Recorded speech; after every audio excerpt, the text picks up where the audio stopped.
purple-haired girl is horrified to hear her mother-in-law call her a toy for her 10-year-old son. She has become Cherry Male. A character in the novel The Villainess is obsessed with money and the younger sister of the female protagonist. Unlike her older sister who possesses divine power, the sickly Cherry was considered a burden to her family. When she was 10, her family sold her to a ducal house for a pittance. The narrator questions the female protagonist's indifference and looks to the novel's title for answers. As the title reveals, it's a story about a villainess obsessed with money. The plot begins to question why a saintess would be the female lead. The reason is revealed with a menacing glare. The female protagonist's personality is rotten. She couldn't care less that her sister was sold off. She only cares about her own survival and wealth. The flashback ends, and Cherry feels dejected, realizing she's unloved by both her family and her new mother-in-law. Facing a large door, Cherry inwardly prays that the person inside isn't foolish enough to accept her. She tentatively brings up the matter of marriage, only to be surprised by the sight of a white-haired little boy. This boy is Kyber, the villain of the novel, who was imprisoned because he had snake scales. She was supposed to be his plaything. Cherry recalls Kyber's tragic future, where he grows up to become a bloodthirsty, crazed killer. Despite his dark destiny, she can't help but find the young Kyber adorable. Kyber shyly approaches Cherry, who is holding a suitcase, and asks if he can help her with it. He ecstatically hugs the suitcase tightly, promising to cherish it. The two children sit together, having a quiet dinner in a magnificent dining hall. Kyber looks at the food and wonders if he needs to grow taller, admitting he likes that Cherry is taller than him. Watching Kyber fall asleep holding her hand, Cherry wonders if she can raise him well enough to prevent him from becoming a killer. She becomes determined to get them both out of this prison and rewrite the novel's ending. Outdoors, Kyber happily tells someone that he likes his mother, Joe, and also likes Cherry. A crying Joe stands in the rain, declaring that Cherry cannot be near her child because she might harm him. The white-haired Duke looks down sadly, admitting that while it's hard to bet on a child, it doesn't mean they are bad parents. Cherry looks back resolutely, realizing the ducal family must be hiding some kind of secret. Joe coldly tells Cherry not to wander around the house without permission. In contrast, the Duke smiles warmly, telling Cherry to call him whatever she likes, as if she were family. A kind, brown-haired maid takes Cherry's hand, promising to protect her and assuring her that everything will be all right. Surrounded by flowers, a blushing Cherry admits to herself that she likes the Duke and his mother. Looking at a picture of her new family, Cherry wonders if she can uncover their secrets and raise Kyber to be a good person. An ethereal, glowing woman repeats the cruel words about getting a wife for her son to play with until he gets tired of her. The purple-haired girl looks up, realizing with a shock that her new mother-in-law's cold words were about her. She is horrified that someone would say such a thing to a child of only 10. She understands this is why the original story fell apart. The child didn't get a toy, but a wife. The narrator explains that she has become Miria, the younger sister of the novel's protagonist. A glowing silhouette appears as her true name in this life is revealed, Sharia Male. The story contrasts the protagonist, Maria, who has divine power, with the weak and burdensome Kyria. On the very day Maria entered the temple as a saintess, Sharia's parents sold her to the ducal house. In the ducal territory, she learns that her family is urgently demanding the money from her sale and that the deal must proceed. A woman with platinum blonde hair glances back coldly, hoping that taking Sharia in isn't a foolish mistake. Sharia collapses weakly before the massive, ornate doors, looking small and defeated. She sighs, lamenting her terrible luck with both her biological parents and her current in-laws. Eric, she screams in frustration, wishing she had possessed the body sooner so she could have fought back. A sharp sound echoes through the air. A painful memory flashes by, someone grabbing her by the collar, demanding to know if this was a dream. She feels hopeless, knowing that resistance wouldn't have changed her fate of being sold into a den of snakes. An image of a blonde girl with a cruel smile, pinching Sharia's chin, flashes in her mind. The memory reveals her sister's true nature, a villainess obsessed with money, who is delighted that her useless little sister finally had monetary value. Coming back to her senses, Sharia timidly tries to get someone's attention. Sharia kneels before a man, apologizing timidly. Her gaze falls on a white-haired little boy with golden eyes, who shyly looks down.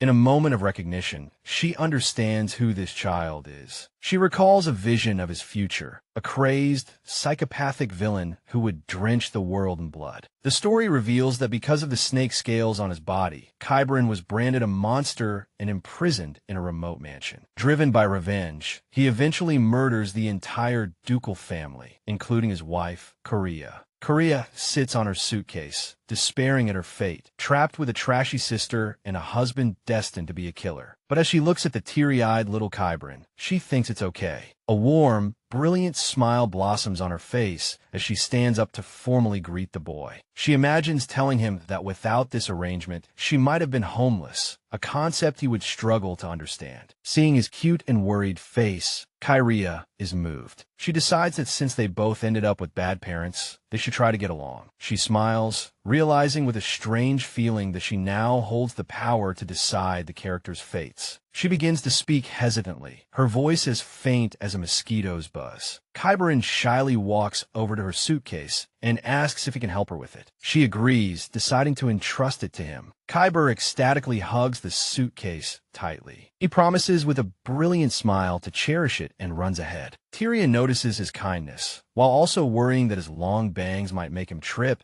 but he insists he can see just fine. He leads her through the grand mansion until they reach their destination. Sharia is stunned by the immense scale of the opulent room. She quickly realizes it feels more like a prison than a child's room, noticing that the windows are all sealed shut. A terrible thought crosses her mind. They plan to keep him locked up here until he's an adult. Seeing the neat bed, she asks Qyburn if the sheets have been changed, but he nervously reveals that no one has ever entered the room. Stunned by his answer, she can only press, "What?" Confused by the bed's neatness, she questions him further, and Qyburn admits he doesn't sleep on the bed. He points to a pile of cloth in a dark corner of the room. Chiria is shocked and asks him why he doesn't use the bed, warning that he'll catch a cold sleeping on the floor. Tears well up in Qyburn's golden eyes as he quietly admits the bed is too big. She turns to him resolutely and announces that from now on, he can sleep with her. Qyburn is stunned by her offer. She stammers an explanation that since they're family, they should look after each other, and he can help her in return later. Her smile is warm and reassuring, full of sincere kindness. She gently urges the hesitant Qyburn to join her. Qyburn looks at her, a deep blush spreading across his face. He cautiously climbs onto the large bed where she is waiting. She asks if it's less scary with two people, and he shyly agrees. He then nervously asks what he should call her, and she finds his shyness adorable. She faces him and happily introduces herself as Korea.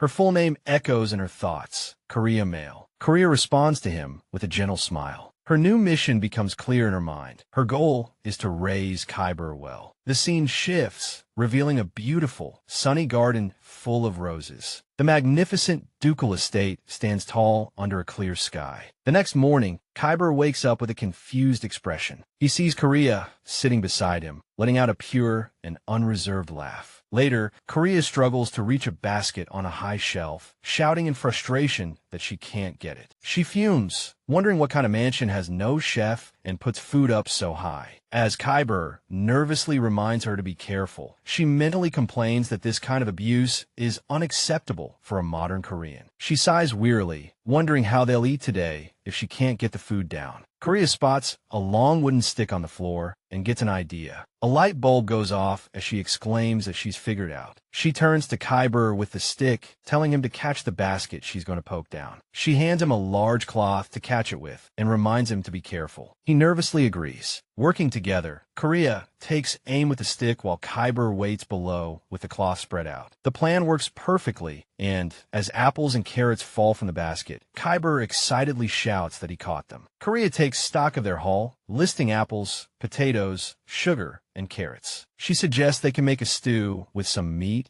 and cheerfully announces that she'll do the cooking. At a wooden table, Sharia holds a large kitchen knife, preparing to cook while Qyburn watches. She frowns with concern, realizing the kitchen knife is too big for her to handle safely. Qyburn nervously volunteers to cook, but when Trina asks if he has any experience, He admits he doesn't. Amused, Trina realizes he must have seen through her terrible cooking skills, recalling that her only recipe in her past life was calling her mom. She agrees to let him try, telling him to be careful with the knife. Looking at the neatly cut potatoes, she praises his skill, admitting he's already better than her. When Kyberin calls her name in surprise, she giggles and covers her face, watching him stammer. Sharia quickly assures him she wasn't prying on purpose. Kyberin looks down in anguish, explaining that he didn't want her to see because he thought she would find it disgusting. Sensing his pain, Kyrie decides not to press the matter. She takes the first bite of the stew he made. Kyberin ecstatically exclaims that it's delicious, which makes Kyrie wonder just how terrible the food he used to eat was. The two children sit at the large dining table, happily enjoying their dinner. Kyberin continues to eat, his cheeks puffed out. Watching him, Sharia remembers how he constantly rubs the scales on his body in his sleep. She blurts out that he's cute, then seems startled by her own words. She gently pats his head, telling him he's cute and encouraging him to eat more. Later, Sharia sits at a large desk, contemplating the list she made. She tries to recall what else she needs, remembering a ladder and something else. Kyber watches silently from the side as Korea complains that it's ridiculous to change clothes without a maid's help. Her suspicions are confirmed when she frowns and does a quick check, finding that even the study's windows are locked. Seen from the outside, the windows with iron bars solidify her belief. This grand mansion is nothing but a gilded cage, depriving a growing child of access to sunlight. A sudden noise interrupts her, and Sharia looks up from behind the desk to ask what it was. Kyber explains in a panic that the bell means someone is coming. She snaps to high alert, realizing they must hide immediately. She urges the hesitant Kyber to follow her, grabbing his hand and pulling him along firmly. They watch from their hiding spot as three maids walk by, one of them complaining that the place gives her the creeps. Sharia overhears two of the maids discussing a new dress sent by the Duchess, with one suggesting they could steal the jewels from it without being caught. Furious at their audacity, she clenches her fists and silently curses the scoundrels. Seeing an opportunity, she turns to Kyber and suggests they use this opening to go outside. Kyber is hesitant, but she insists, asking if he isn't the least bit curious about the world on the other side. Her tone softens as she realizes he must have been forbidden from going out countless times. She offers a bright and reassuring smile, holding out her hand to invite him along. She squeezes his hand tightly, praising his courage. With renewed determination, she pulls him forward, telling him to trust her. The two children cautiously peek out from a doorway, checking if the coast is clear. After confirming the maid's route, Theria finds an exit and prepares to lead him out. Just outside the mansion, a young, serious-looking knight with brown hair stands by a carriage. The knight glances back at the estate, thinking the carriage must be new. Sharia turns to Kyber with a heart-shaped smile, cheerfully urging him forward. Their escape is cut short by the sudden appearance of the brown-haired knight. He sternly informs Chiria and Kyber that they are forbidden from going outside and must return at once. Chiria sizes him up, inwardly noting his stiff posture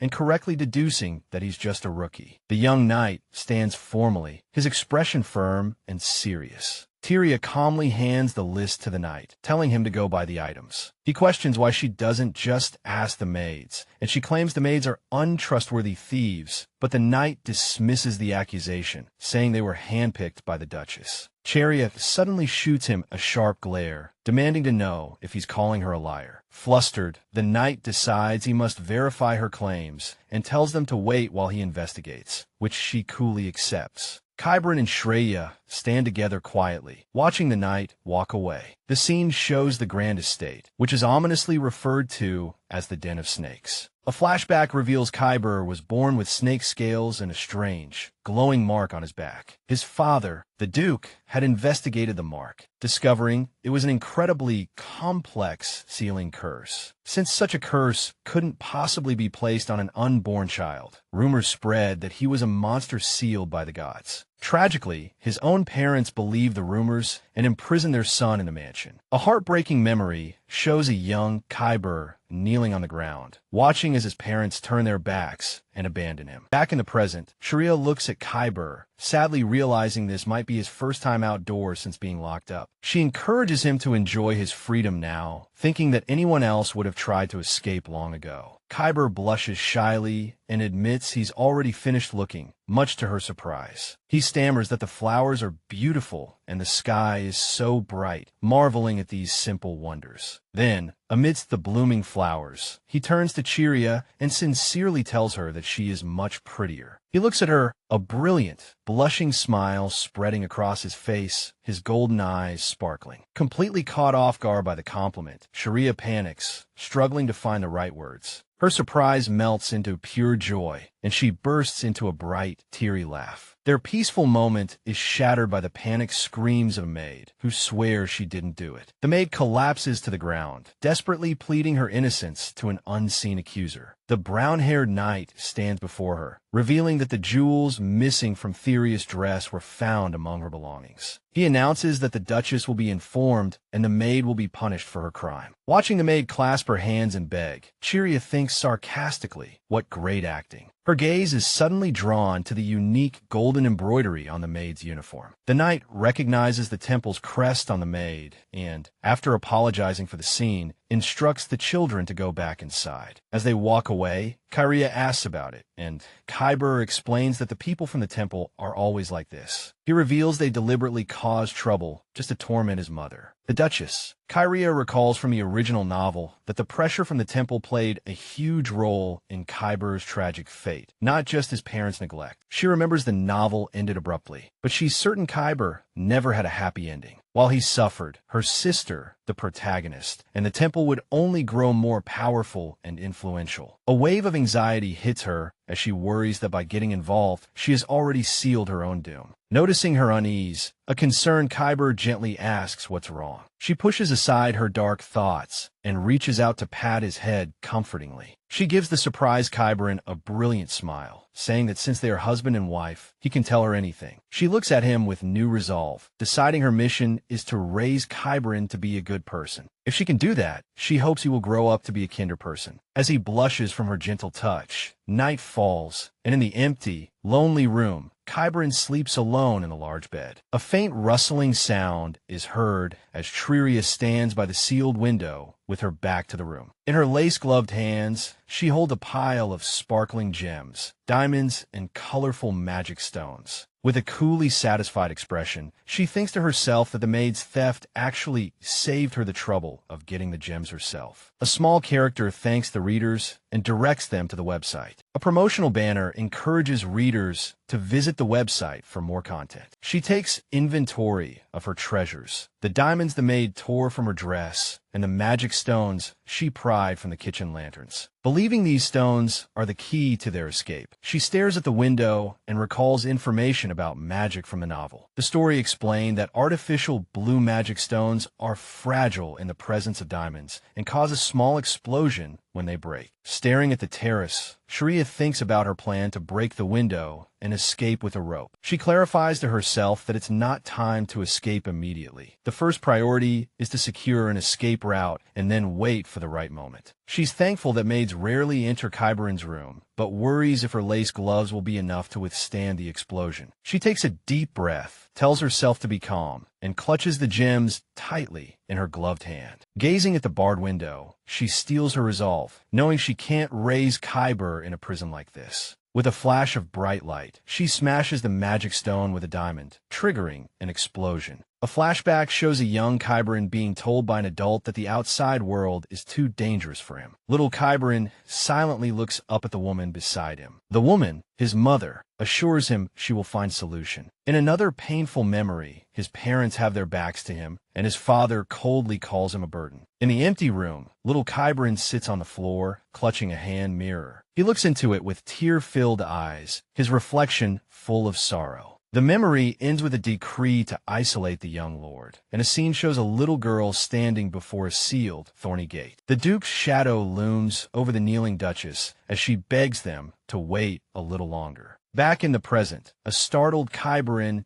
is jolted awake by the noise. A maid sitting by the bed asks if Triria is all right, while the awakened Kyberin, realizing what happened, asks if the young lord is awake. Sharia turns to the shattered window with a brilliant, tearful smile, celebrating her success. She apologizes for waking him and reveals her hand, which is bleeding from breaking the glass. Kyberin is silent with shock, his eyes filled with worry. Tria explains what she did, while Kyber stammers, asking what happened. She proudly points to the broken window, announcing she broke it for him. She explains that he can now breathe the outside air and can even open the window from the outside. When she asks why he doesn't look happy, he walks toward her, his expression unreadable. Kyber gently takes her injured hand, gazing at it with concern. She tries to laugh it off, smiling and insisting it doesn't hurt much and she can handle it. He softly asks if he can see it, and she agrees. He takes her blood-stained lace glove, and the two children kneel opposite each other in the moonlight as he gently cradles her injured hand. As he holds her hand, a golden light emanates from his, and the wound begins to glow and heal, much to Korea's astonishment. Staring at her hand, she realizes in disbelief that the wound is closing. As scales begin to spread across his face, Sharia becomes alarmed, thinking he's in pain. She urges him to stop, but he insists he's fine. Her hand is completely healed, emitting a faint golden glow. Triria is utterly stunned, realizing Kyber has healing powers, something that never happened in the original novel. She recalls that healing is something even magic struggles to achieve, which is why her sister, the Saintess, is so revered. Her blonde sister, the protagonist Miria, appears as a radiant figure surrounded by holy light. In a cute, chibi-style reenactment, Kyberin proudly shows off the healed hand, while Korea nervously insists it's fine because it didn't hurt. Sitting together, she hesitantly asks him how he got hurt in the first place. Kyberin stammers that he gets hurt because he's a monster, leaving Sharia speechless and annoyed. Sharia firmly denies he's a monster, pointing out that he's getting along just fine with her, but he says that's what's weird about her. He then asks if she's getting along with him because she's a monster too, which completely flusters her. Blushing and flustered, Kyberin averts his gaze, unable to meet her eyes. Sharia nervously admits that might be the case, which makes Kyberin light up happily, exclaiming, "I knew it," as Triria calls his name. She thinks to herself that he seems to like the idea more than she expected, but figures it's fine. Suddenly happy, Kyber apologizes, says he's going to bed, and quickly runs off. Sharia watches him go, thinking that some things feel strange. After Kyberin falls asleep, she reflects on his newfound healing ability and his lack of hostility toward the Duchess, realizing there was so much missing from the original novel. Looking at the sleeping Kyber, she suspects he might have another backstory not mentioned in the novel. The scene shifts to the next day, showing the grand ducal estate. The Duchess, Jo, stands before them with an imposing and cold aura, her arms crossed. A flustered Sharia stands alone, lost in thought. The Duchess coldly instructs a maid to throw away all the dresses she had sent previously. Sharia watches from the side. The Duchess turns to Sharia and asks for her opinion on the current dress, which momentarily confuses Sharia. The Duchess clarifies her question, asking if Sharia can put on the dress herself. With a strange smile, Sharia wonders why the Duchess is doing this, but politely accepts, saying the dress is nice. Suddenly, Kyburn runs through the open gates, desperately calling for his mother. Thud! He slips and falls dramatically. The Duchess screams Kyburn's name in terror, while a shocked Sharia watches from the side. A close-up shows the Duchess clutching her chest, her expression a mask of silent anguish. Korea rushes to Kybur's side to check on him, and he insists he's fine, while the Duchess watches with a dark, uneasy look. Korea observes quietly, puzzled by the Duchess's intensely fearful reaction to Kybur's fall. After composing herself, the Duchess announces it's time to leave. Sharia, feeling she must confirm something for herself, grabs the Duchess's dress to stop her from leaving. Sharia calls out Mother with a bright, expectant smile, catching the Duchess off guard. The Duchess turns back, her face a picture of shock, and demands to know what Sharia just called her. A maid interrupts them, advising the Duchess not to stay too long, which prompts the Duchess to demand what the servant just said. Theria glares at the maid, annoyed that a servant would dare to control the Duchess's movements. movements. Remembering the maids from the temple, Cheryl wonders if they are connected. The Duchess tells her to be quiet, reminding her that she is only here because of a slim chance. The Duchess slowly and deliberately takes a sip of her tea. A chibi-style flashback shows the Duchess finding the tea bitter and the maid explaining that Khyber made it, as good medicine is bitter. Sharia concludes that the Duchess is a completely different woman from the one she first met. Her thoughts drift to a memory, reaching out to touch a divine, glowing figure with long blue hair. The ethereal, glowing woman in the memory offers a gentle smile. The maid, with a placating smile, insisted that the Duchess's presence would have a negative effect on the young master, making Sharia realize that the temple maids were actively trying to drive them apart. The Duchess quietly took another sip of her tea. Her expression was unreadable, and after decisively setting down her teacup, the Duchess stated that she must leave now. A phantom of the Duchess warned Sharia to keep a clear head to survive, while a small, chibi Sharia reminded herself to keep reading the story. The Duchess's voice echoed with a final warning, reminding Sharia that she had no allies in this place. But Sharia watched with a determined gaze. In a cute chibi scene, Khyber hugged Sharia from behind as she cheerfully promised to remember her mother's advice, much to the Duchess's annoyance. The Duchess turned and walked away, flanked by two maids, departing through the grand gates. Khyber shyly promised Sharia that he would be on her side, which she accepted with a grateful smile. Sharia had Khyber confirm if the Duchess would visit often from now on, and he happily agreed. Seeing Khyber's joyful expression, Sharia asked if he enjoyed meeting the Duchess, and he blushed, shyly admitting that he did. Khyber quickly stammered that he liked Miss Sharia too, making her laugh at his adorable assumption that she was jealous. Sharia's expression turned serious as she reflected on how different the current events were from the original novel. A maid with curly green hair and glasses approached to inform them that the madam would not be visiting today. Sharia protectively stood in front of Khyber, demanding to know why. The maid explained that because the Duchess had disregarded the temple's generosity, they now had to perform purification work, which Sharia internally identified as a threat. When Sharia pressed for the reason behind the purification, the green-haired maid hesitated to answer. Khyber whispered that the places he had been were considered contaminated and thus had to be regularly purified. The green-haired maid glared sinisterly at Khyber and began to threaten what would happen if he truly cared about the Duchess. With a slap, Sharia, fiercely protective, knocked away the maid's hand as it reached for Khyber. Sharia confronted the maid, who mocked her for acting like a little mistress and implied that simply being the Saintess's sister wasn't enough for her. When the maid accused Sharia of looking pathetic for relying on the temple, Sharia told her to shut up and drop the act, pulling Khyber behind her. The narration mused on whether the Saintess's sister was truly special, confirming that she was, because in the original story,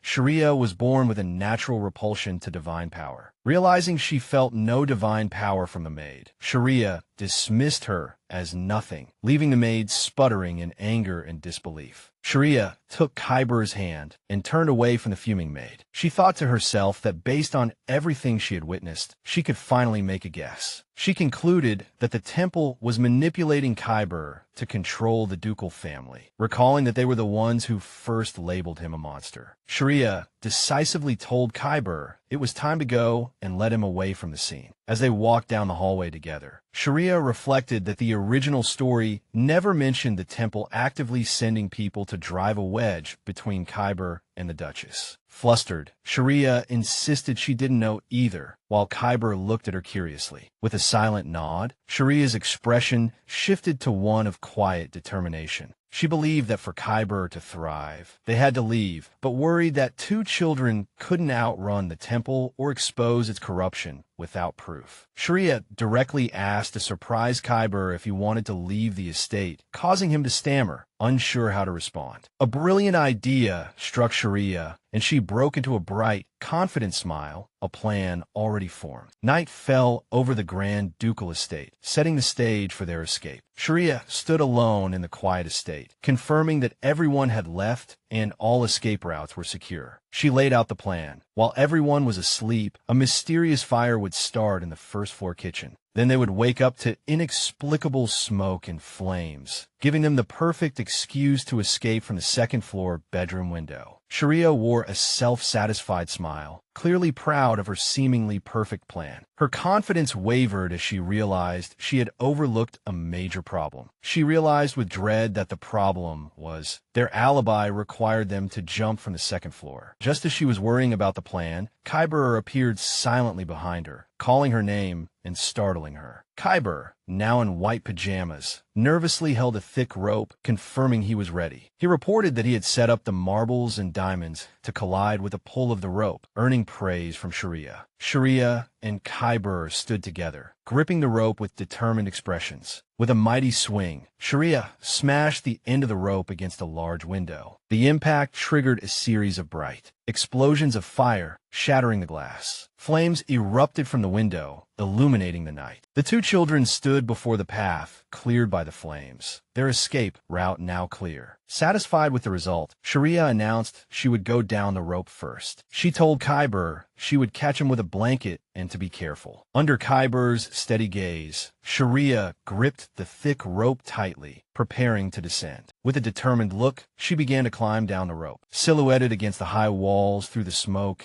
and embers outside, she looked small. Realizing the second floor was higher than she'd anticipated, she mentally coached herself to stay calm and get as close to the ground as possible before letting go. Her hands slipped, and with a terrified cry, she lost her grip on the rope. With a whoosh, Sharia plummeted toward the ground. She landed softly and safely in the center of a large, pre-laid blanket. With a thud, she watched in shock as Kyber landed perfectly beside her, wondering how her own body seemed to have floated for a second. Utterly bewildered, Sharia wondered how he could land so skillfully, while Kyber looked back at her, equally confused. Sharia didn't dwell on it, thinking that villains were probably extraordinary from a young age. Suddenly, a downpour began, and Sharia looked up as the rain fell. They watched the estate burn in the rain, with Sharia noting that it was a good thing it was raining now. After Sharia spoke, a shocked Kyber turned to her and asked, "Did you say divorce?" Kyber looked down worriedly, wondering if they would be asked to pay for repairs. He shook his head in denial as a carriage clattered to a stop nearby. The blonde Duchess burst out of the carriage, screaming Kyber's name, with a maid following close behind. A man held the Duchess back as she screamed for him to let go, desperate to get to her son. Sharia hugged a stunned Kyber, reassuring him that she was fine and urging him to go to his mother. As the Duchess ran toward them, Sharia watched her approach before turning away. Sensing a new presence, Sharia looked up in surprise. A tall man with black hair and golden eyes appeared, holding an umbrella over her in the rain. The man asked if she was hurt, and, as she denied it, she caught the faint scent of tobacco. Her gaze shifted to the man's right arm, sensing something was off. A portrait introduced Menelik Nectarian, Kyber's biological father, the youngest swordmaster and the de facto ruler of a buried city. The story flashed back to Menelik's past, mentioning he never held a prominent role and could have surpassed everyone if not for the loss of his right arm. Menelik showed his prosthetic arm, explaining its condition to someone off-screen. Oops. He suddenly swept Sharia into his arms, startling her, as he sheltered them both from the rain. Sharia apologized frantically in his arms, but he calmly told her it was fine, as she had thankfully woken him up. Held in the arms of the white-haired man, Sharia thought in surprise that he wasn't angry and decided to keep her distance. Kyber, with tears in his eyes, told Sharia it was his fault and that he could have hurt her, but he insisted he was fine. Still in the white-haired man's arms, Sharia demanded to be put down, to which the man responded with a curious While the man held her, a determined Sharia announced that she would sleep with the young master. Now back on the ground, Sharia held the umbrella over a kneeling Kyber, warning him that he would catch a cold. She gently told Kyber that he didn't have to pretend to be okay for her sake. With a bright smile, Sharia put a comforting arm around Kyber as they sat together under the umbrella. In a cute chibi moment, she told a blushing Kyber to just think of her as someone strong and rely on her anyway. Overcome with emotion, Kyber shed a tear and rested his head on her shoulder. The scene showed the grand estate being consumed by a raging fire. Against a dark sky, A chibi Sharia dressed as a witch pointed to a text bubble, while the real Sharia and the man stood under an umbrella in the background. The white-haired man holding the umbrella commented that it was winter now and they should go back. The blonde Duchess appeared, asking with tears and confusion about the name Winter. A startled Sharia looked up at the Duchess and instinctively called her mother. The Duchess sternly told her not to use that title, prompting Sharia to ask why she wasn't questioning the fire in their escape. The Duchess sighed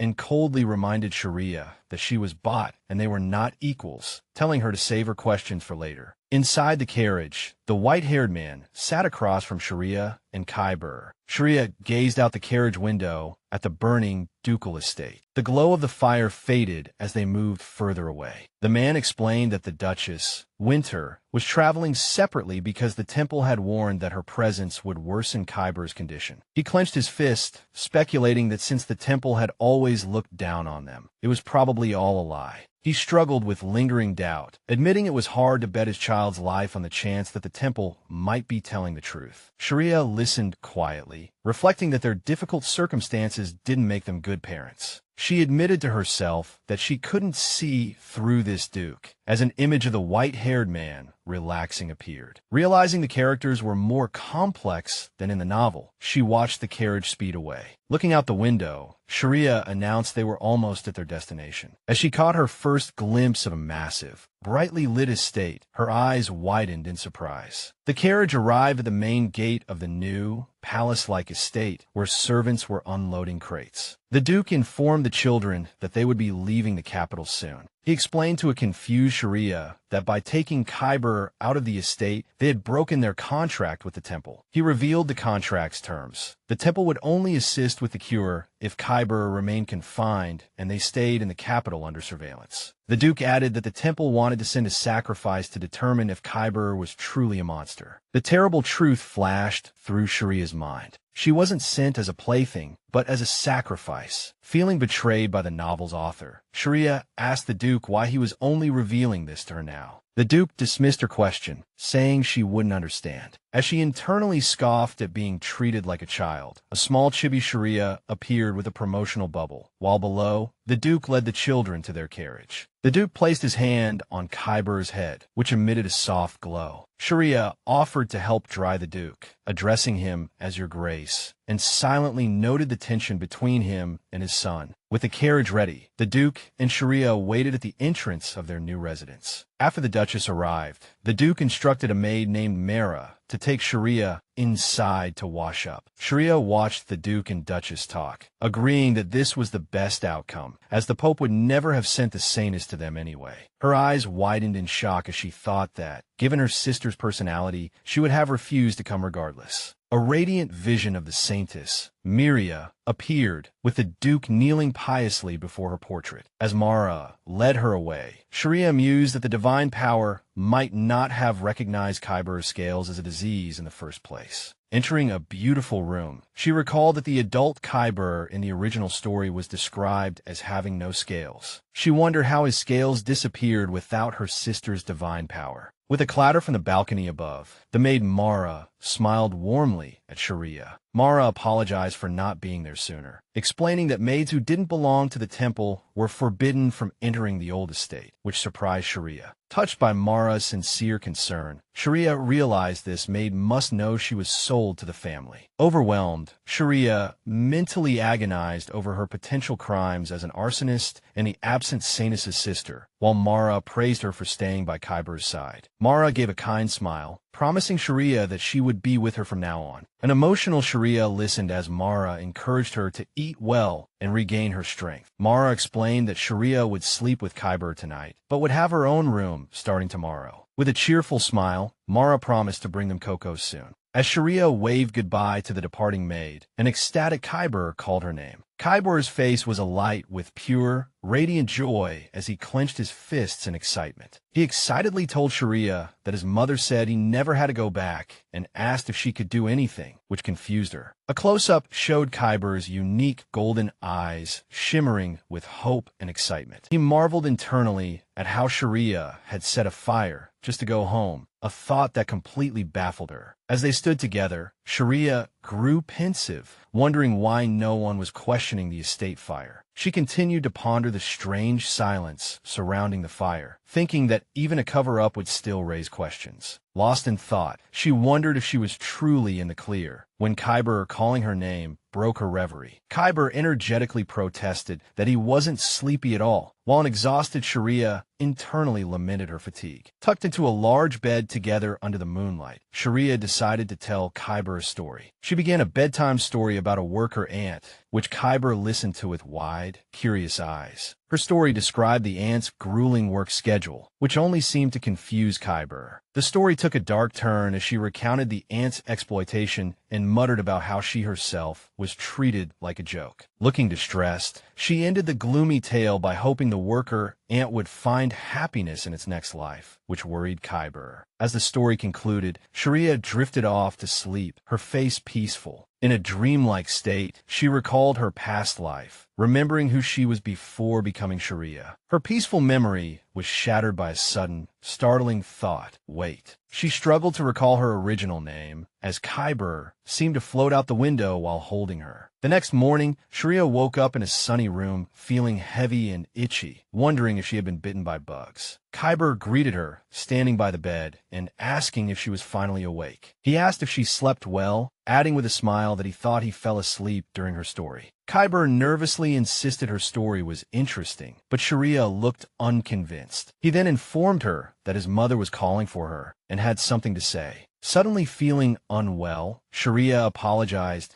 and asked to surprise Khyber if he could help her walk. Looking down from a grand staircase, a dressed-up Sharia saw the Duchess meeting with people she recognized. They were from the temple. She realized the heavy feeling in her body was from the divine energy emanating from the temple delegation below. A brown-haired priest asked the Duchess if she truly intended to cut ties with the temple, calling her decision unfortunate. The priest delivered an ultimatum. All temple handmaidens would be withdrawn, and Khyber must be sent away from the capital by the end of the day. The Duchess calmly faced the priest and asked if that was all he had to say. The priest called her arrogant, questioning her lack of pity for the citizens he claimed would be sacrificed for her son. The Duchess closed her eyes and responded that while she may not understand, she believed the empire's god was merciful. Whoosh! Enraged by her words, the priest shouted, "How dare you!" The Duchess was surrounded by a powerful aura. The Duchess coldly told him to leave, reminding him that he was the one who insisted they go. Sharia watched the tense confrontation worriedly from her vantage point at the top of the stairs. The Duchess's face was cast in shadow as Sharia and Khyber approached from behind. Sharia addressed the Duchess as mother, and the Duchess confirmed that she was indeed being called. The Duchess announced they would be leaving the capital, possibly for good, and told them they could do as they pleased before they left. Sharia considered the offer, but found there was nothing in particular she wanted to do. She tentatively requested permission to walk in the garden. The Duchess's expression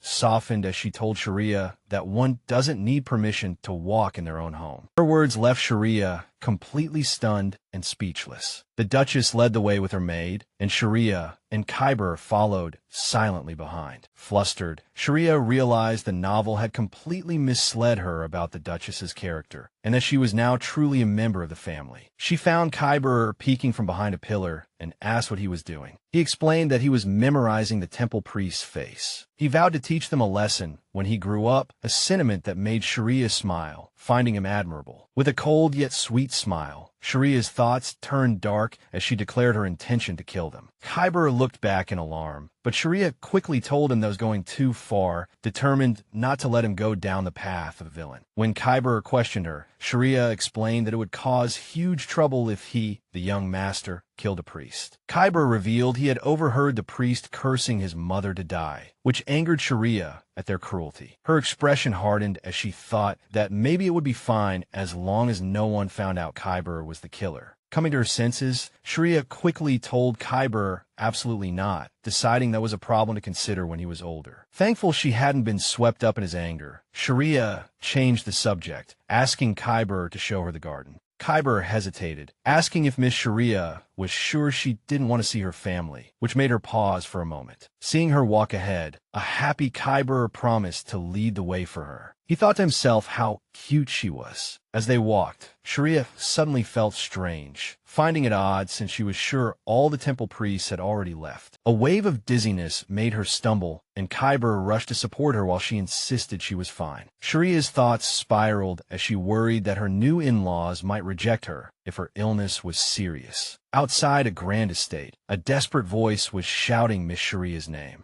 A beautiful woman with long blonde hair and a brown-haired maid looked on in confusion. A startled Sharia sat up in bed, calling out mother to the blonde woman standing beside her. She recalled the moment it happened, remembering she had suddenly collapsed in the hallway while with Khyber. Sharia asked about Khyber, and the blonde woman explained that she had taken him back to his room after he was frightened by the incident. Thinking alone, Sharia remained puzzled about the cause of her sudden collapse. Noticing the worried look on the blonde woman's face, Sharia feared she had an incurable disease and would be abandoned. Sharia peeked from behind a chair, watching the woman with growing anxiety. The blonde woman, Winter, chided herself for forgetting that other children weren't like Khyber and resolved to take good care of Sharia. Winter commented that she needed a proper nanny, like Viscountess Rose. As Sharia listened quietly, a surge of hope filled her, and her eyes sparkled at the thought of being cared for. A woman with short brown hair introduced herself as Elena Lilly, the ducal family's doctor, who had examined Sharia while she was unconscious. Sharia politely greeted Elena, but anxiously wondered if something was wrong with her. Elena gave a grim diagnosis. Sharia's condition was serious, and she would likely die within a year, leaving her utterly horrified. The narration recalled that in the original story, the beautiful but unfortunate Sharia was involved in an accident at the age of 17. Winter worried that Sharia was too weak to endure the journey to the ducal territory and desperately wondered what to do. "Are you really going to leave me behind?" Sharia cried out, vowing she could endure it no matter the cost. Winter instructed Elena to oversee Sharia's recovery until Viscountess Rose arrived, hoping to buy time from someone named Mevelik. Elena worried about Sharia's severe malnutrition, while Winter's eyes glinted with determination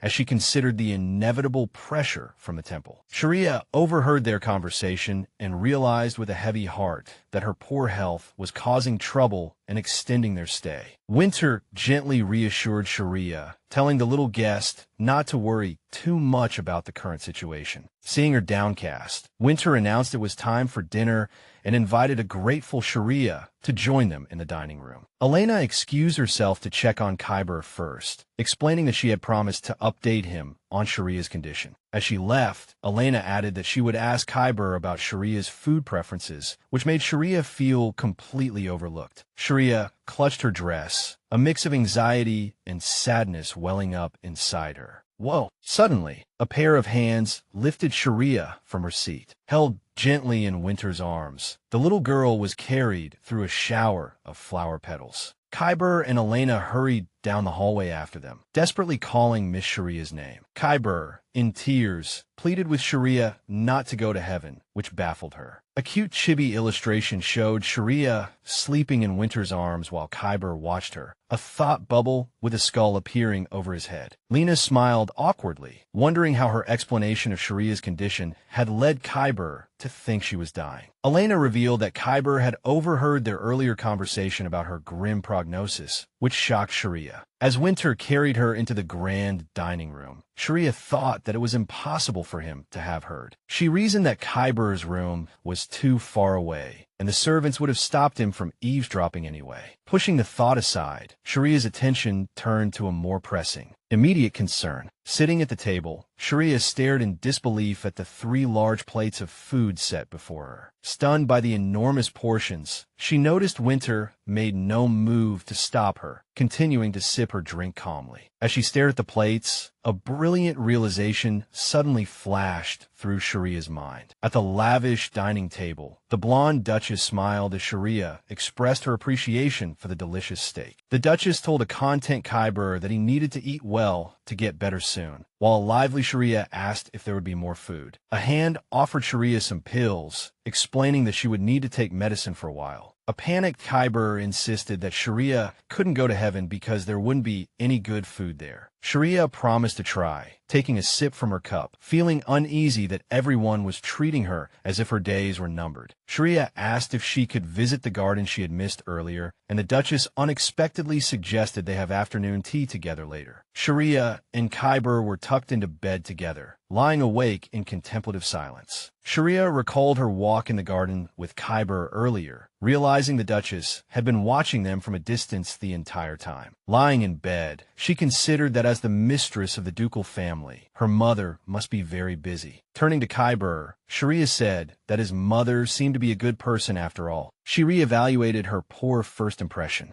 Now she wondered if the Duchess's cold words had just been for the benefit of the watching temple maids. Khyber enthusiastically agreed, adding that Miss Sharia was a good person too, which made her smile, noting that he wasn't jealous. His expression turned sad as he asked about the Duke, and Sharia fell silent, not knowing how to respond. Sharia looked at Khyber in surprise as he suddenly announced that he liked ears. In a hazy flashback, Khyber explained that he had overheard his mother and someone named Elena saying his situation was a mess, so he tried to repeat a past action. The memory focused on Khyber gently holding Sharia's small hand. A close-up of Khyber's face in the memory revealed his pained expression. Khyber confessed that he wanted to be helpful to Miss Sharia, but she quickly reassured him that he already was a big help. She suddenly realized he was the one who had covered her with a blanket earlier, a gesture that touched her. Eager to do more, Khyber tried to cover her with the blanket again, but a flustered Sharia insisted she would cover him instead. Immersed in pure joy, Khyber leaned against the bed and smiled at her, his eyes sparkling. A blushing Sharia looked away, moved by his innocent affection. Khyber promises to get well soon, gushing that she's so cute it makes his heart flutter, and she happily agrees, making a promise. A small chibi-chiria in a witch hat appears and delivers a promotional message to the reader. The next morning, Sharia, with her hair in twin tails, wakes up to find a magnificent dessert platter before her, leaving her speechless with surprise. Mara serves the dessert, telling the bewildered Sharia that she must eat something. Realizing Khyber has left, Sharia is shocked to see a table laden with food, which Mara explains is everything she could think to bring. Mara reminds her to take the medicine prescribed by Lady Elena, but Sharia is so overwhelmed by the sheer amount of food. She can't even respond. Sharia, feeling she has no appetite, says she'll eat later, but Mara insists she must eat to regain her strength. Mara brings over a large plate of eggs, promising it's just one bite, but Sharia mentally scoffs at the generous portion. Urged on by Mara, a reluctant Sharia hesitantly takes a small bite. Mara enthusiastically offers another dish, but Sharia, faced with this never-ending meal, can only feel silently stressed. Faced with yet another last bite, Sharia stares grimly at the food and firmly refuses. Whoosh! An overwhelmed Sharia flees the room. She apologizes to a shocked Mara, who calls after her in pursuit. Pat, pat, pat. She dashes down the grand corridor, Mara's calls of Lady Sharia echoing behind her. Oof! Her escape comes to an abrupt halt as she runs headfirst into someone. Ugh! A tremor runs through her from the force of the impact. The Duke reaches out and catches her, and as she looks up at him,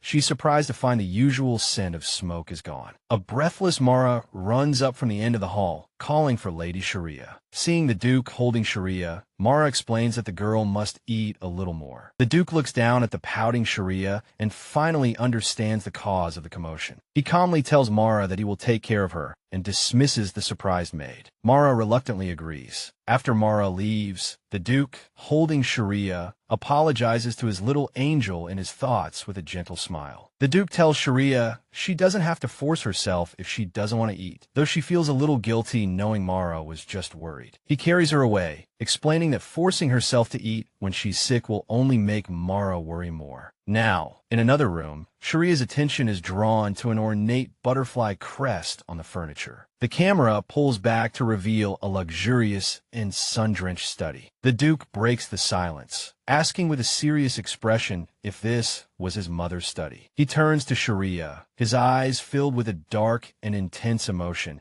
and asks why Winter gets to be her mother while he remains just your grace, startling her. Realizing this is the Duchess's study, a flustered Sharia worries she said the wrong thing again, while the Duke observes that she's just swapped one title for another. The Duke looks at her with a gentle smile in the sunlight, and Sharia stares at him in shock. He clarifies that he was hinting at the sound in Appa, older brother. Achibi Sharia asks if he means Ajusi, uncle, leaving the Duke speechless. As a translator's note explains, he was likely hinting at dad. A dark aura envelopes the Duke in his 20s as Sharia realizes she's made another mistake. The Duke, while holding her, tells Sharia that he is 3 years younger than Winter, which is news to her. As he continues to speak, a look of sudden realization dawns on Sharia's face. A door opens to reveal Khyber sitting alone in a sunny garden, making her think it's the young master. Still in the Duke's arms, Sharia asks to go see Khyber, and the Duke questions if she isn't afraid of him. The Duke's expression softens into a warm smile, a glint of light flashing by his ear. After being set down, a delighted Sharia thanks the Duke. The Duke stands tall, watching her with a pleased and gentle smile. Pat, pat, pat. Sharia runs off, deciding to find a good time to test Khyber's reaction. She searches the garden for the young master, calling his name and thinking he must have gone this way. She stops in her tracks, overhearing someone urgently telling another that they have to go and won't be able to see each other for a while. Sharia peeks from behind a pillar, recognizing Khyber's voice and wondering who he's talking to. She hears the word food and recalls that Khyber never told her what he ate in the snake pit before she arrived. Khyber spots her and calls out her name in surprise. Sharia approaches him and asks if he was with someone, and he stammers that they just left because they were shy. Looking at a pile of dirt, Sharia suspects he was talking to animals, and Khyber nervously asks if that's weird. The two sit together on the grass, and Khyber happily reassures her that he has many friends in the garden and the forest. His expression turns a little sad as he adds that he can't go to the forest anymore, prompting Sharia to ask why. Khyber explains that he's not allowed to wander around because people are afraid of him, leaving Sharia speechless. He tells her with a joyful face that it's okay now because he has a mother in her. His expression becomes a bit hesitant as he looks at her and begins to ask a question. Sharia stands in the sunlight, realizing she's facing a dilemma. Finding this a bit troublesome, Sharia looks very uneasy. She recalls her original family, the manipulative count and countess, her wicked older sister, and the scoundrels of the Mayo earldom. She clutches her dress tightly, realizing with dread that family is her greatest weakness. A painful memory surfaces of her parents demanding she repay them, and she hangs her head in despair. She worries about how to explain her situation to Khyber, who is waiting quietly for an answer. In a flustered panic, Sharia waves her hands and blurts out that she hates her family and that they don't get along. She explains that she was sold to the duchy because, unlike her Saintus-like sister, her family had no other way to profit from her. Khyber listens quietly as Sharia looks away, her explanation hanging in the air. He tells her that's not true, leaving a confused Sharia to wonder what he means. As Sharia tries to explain further, she's interrupted by the sound of Mara frantically calling Miss from a distance. Mara rushes toward them, calling for Lady Sharia, and Sharia recognizes her maid. Whoosh! Khyber suddenly grabs Sharia, startling her. In a flurry of pink petals, Khyber effortlessly lifts the stunned Sharia into his arms. Mara arrives, shocked by Khyber's surprising strength, while Sharia wonders where a small child got such power. Mara apologizes to Sharia, admitting she was just too eager to help her recover. Sharia takes Mara's hand, explaining that eating too much won't speed up recovery and apologizing for running away. Sharia earnestly defends the maid, declaring that Mara did nothing wrong to her. Moved by her words, Mara looks down at their clasped hands and lets out a gentle oh my.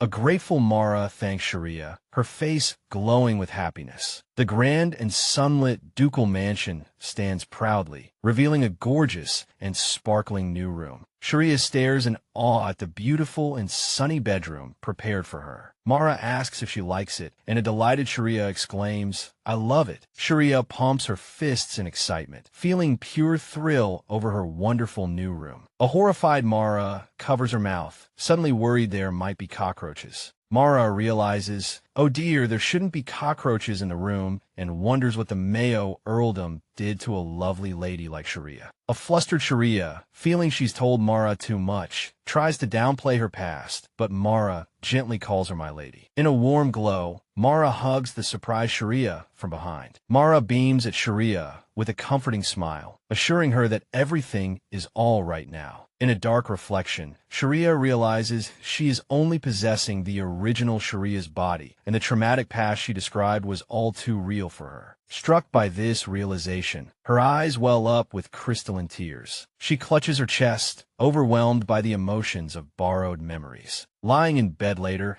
she wonders at this strange feeling, realizing that Sharia's past and thoughts are starting to feel like her own. A close-up shows her conflicted expression as she grapples with this merging of identities. Deciding to focus on the present, she sits up abruptly in the magnificent bed. Her attention falls on a small wooden box on the floor. Whoosh! She opens the box, which emits a faint blue glow. Clink! A large, shiny gold coin rolls onto the floor. She picks up the single gold coin she stole from the earldom, wondering if it's enough to buy a gift. Holding the coin, she thinks of the kindness she's received from her new family and resolves to repay them. She considers using her knowledge of the future, but concludes that no one would believe a small child offering investment advice or warnings of rebellion. With new resolve, she clenches her fist, ready to execute her plan. Sharia runs excitedly down the hall, calling for her mother, and Duchess Winter calmly tells her not to run. Sharia approaches the Duchess and begins to ask her a question with a hesitant yet hopeful expression. As she clasps her hands together, her face lights up with pure, sparkling excitement. The Duchess looks down with a serious expression, questioning her request given Sharia's physical condition. After a moment of contemplation, the Duchess seems to weigh her decision while a nervous Sharia waits. The Duchess agrees to let her go out with a knight's escort, but only for an hour, and an ecstatic Sharia runs off with a happy promise. In a cute, comical exchange, the Duchess yells "Don't run," but Sharia happily agrees while continuing to run away. Outside the grand mansion, Sharia waits, an attendant standing by the entrance. Now wearing a pretty sun hat, Sharia looks up with a sweet and curious expression. An elegant golden carriage awaits her, attended by a uniformed knight and a coachman. A close-up reveals the handsome and stern-faced knight assigned to escort her. A carriage departs from the ducal estate. Inside the moving carriage, Sharia sits quietly, looking a bit restless. She looks at the knight sitting opposite her. Recalling his name is Caesar. Observing Caesar, she notes that he doesn't seem to be a high-ranking knight, which makes sense for an escort mission like hers. As she gazes out the carriage window, her thoughts drift to Khyber, wondering what he's doing. The carriage passes through a bright and colorful town. The scene shifts to a bustling, open-air market. The market is packed with people, shoppers, and vendors bustling about their day. Wow! Sharia is stunned by the crowd, covering her mouth in surprise at seeing so many people. A look of recognition crosses her face as she thinks of this particular place. A sparkling memory of the original Sharia appears, who once looked wistfully at this same bustling market. The sad memory dissipates into pink petals and shimmering bubbles. Back in the present, Sharia points firmly at a stall, exclaiming that she really wants a specific item. An elderly vendor holds up 2 beaded bracelets, explaining to the young lady that they come as a pair. The vendor insists she must buy both for good luck, and a horrified Sharia mentally accuses her of using sales tactics on a child. Sharia pauses, staring thoughtfully at the bracelets. After considering the offer, she holds out her gold coin and announces she'll take both, surprising the vendor. As the grateful vendor bows, Sharia stands patiently with Caesar watching over her. A new beaded bracelet with a small cross charm is placed on someone's wrist. Sharia looks down at her own wrist, blushing as she admires how pretty the bracelet is. Her joy is tempered by a memory of the original Sharia, who had wanted the same bracelet but didn't dare to ask. She questions her own happiness, realizing these are another person's memories and this satisfaction shouldn't be hers. Sharia asks the elderly vendor if she made the bracelets, but the woman explains her granddaughter did, as her own eyesight is failing. Oh! The vendor hands Sharia a heavy bag of change. Seeing her struggle with it, Caesar offers to carry the bag for her, which a grateful Sharia accepts. Deciding to get a more proper gift for her in-laws, Sharia tells Caesar they should go to the more expensive inner district. Arriving in the wealthier area, she notices the better quality of goods and the greater number of nobles. As nearby nobles whisper, they recognize Caesar's crest and ask if he's from the ducal house. The nobles spot them immediately, wondering what a knight from the ducal house is doing there, while Sharia observes their reactions. Sharia has a sudden realization, her eyes widening. Her gaze falls on a cute teddy bear in a shop window. She imagines the adorable Khyber holding the bear, certain he would love the gift. When Sharia asks to buy the doll, the flustered shopkeeper quickly tells her that they're closed. She questions why they're closing in the middle of the day, but the man insists, leaving her puzzled by his strange treatment. As her expression darkens, she peeks around the back of the building and sees two noble women being welcomed into the same shop. She realizes the shop prioritizes high-status customers and worries that at this rate, she won't just fail to buy any gifts, but will also be kicked out. She sighs dejectedly, deciding she has no choice but to go back. Forcing a cheerful expression, she happily tells a slightly surprised Caesar that it's time to go back. As they walk away, she thinks about how she ended up not buying a single thing. In the main district, she looks dejected, wondering if she can find something suitable elsewhere. Her attention is suddenly caught by a bustling shop nearby. She and Caesar enter a bakery, thinking she can at least buy a snack here, since a busy shop won't be picky about customers. She stares at the pastries, thinking the desserts at the mansion are too healthy and not sweet enough for her taste. She spots a pastry shaped like a bear's head, thinking it's cute and looks just like Khyber. Having bought a gift for Khyber, she decides to find something for her in-laws and asks Caesar for the time. Caesar checks his watch and reports that it's 1 o'clock, sending Sharia into a panic as she realizes her allotted hour is over. She clutches her small purchase in frustration, knowing her shopping trip is over. The carriage departs, leaving the town behind. During the quiet journey back to the mansion, Sharia sits in the sunlit carriage across from Caesar. She thinks about how difficult it is to choose gifts and doubts another trip would make a difference. She muses that any fancy gift she could buy would seem plain to her incredibly wealthy in-laws. A vision of sparkling jewels and mountains of gold coins reminds her that the Nectarian ducal house is famous for its immense wealth. She has a flash of insight and concludes that a meaningful gift is better than an expensive one. She gets his attention and tentatively speaks to Sir Knight. She asks Caesar if her mother-in-law or the Duke would dislike it if she made a gift by hand. He assures her that he thinks it would be nice, and his gentle words leave her thoughtful and inspired. An exquisite golden hair ornament is shown on screen as a chibi Sharia thanks the audience. Back in the grand room, Khyber excitedly calls out to Lady Sharia, his face beaming. Sharia greets him warmly, confirming that she did go out after he mentions hearing about it. She explains she had something to buy and reaches in her bag as a curious Khyber watches. Tajda. She grandly presents the cute, bear-shaped bread in its box. She tells Khyber she bought the bread because it's cute, just like him, which makes him shyly question her compliment. His innocent reaction leaves her a bit flustered.